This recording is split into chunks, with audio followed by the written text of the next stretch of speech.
I may, I just want to comment on and build on that. Like, when you realize what your actions have, like what are the actions, what are my actions doing to those who are watching me?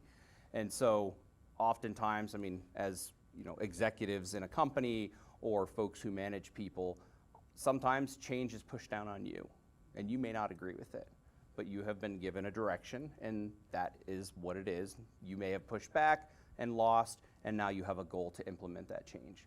The minute you say something negative about that in front of the folks who are working for you, the power of your words is incredible. And I actually had this realization myself like 3 weeks ago. Like, I said something about a direction we were headed, and it was a small thing, but a week later I had asked the team, I said, where are we at with that? They're like, well, I think it's dumb, just like you said, so we didn't actually do it. And I'm like, oh, that's not a good outcome. And so we're scrambling to get it done. So, I mean, it's something that I've had to realize as my career has grown, is the power of your words as a leader are incredibly powerful, and they often become gospel, right? And so you have to be careful that you are either aware or qualify your words with respect to that. And it's a balancing act too, because I totally agree with you. Our words matter more than we think they do. And then when people say, you know, something about something I said, I'm like, I didn't even realize I said that. But it resonates because of our title. But the other piece that I think is important for leaders, especially going through difficult changes, because we all went through the most difficult change of all when we went through the pandemic, which we thought was going to just be a blip and lasted for 3 years, right? We also have to be willing to show our emotion. And I don't know if anybody will honestly answer this, but how many of you have cried at work? Because I'm raising my hand more than once. Yay, good job. And I had a manager tell me once, Helen, she was very British. She said, Helen, you must never let them see you sweat.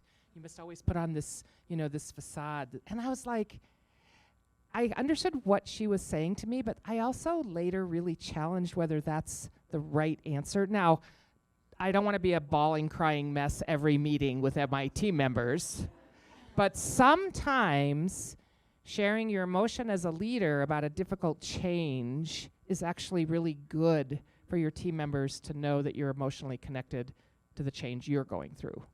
So I would also just encourage us to be real about who we are. And, you know, when we lay on the extra B, which I can totally relate to that, we also ask for forgiveness.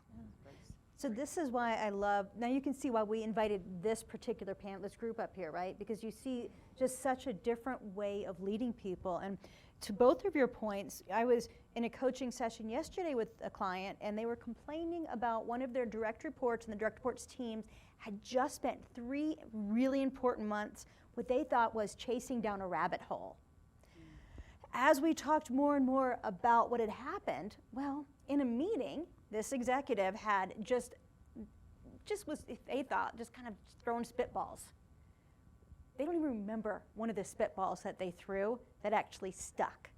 And when they left the meeting, the team took it as a directive that they were supposed to approach a situation a certain way, and spent that amount of time and energy and resources trying to figure out this problem that didn't even exist.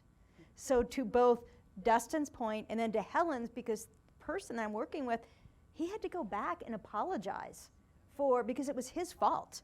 He came in the coaching session pissed off, thinking that his team didn't care, they don't listen, they're this horrible leadership thing, and it's like holding that mirror up, and they realized that it was actually they're the ones who did it. So as a leader, it's the combination of both of them. You have to be able to express vulnerability, but also understand the power of your words and your actions. By the way, Mark, you didn't raise your hand when we asked who cried at work. Come on. Some of you might remember Mark, he was one of our panelists a few times ago.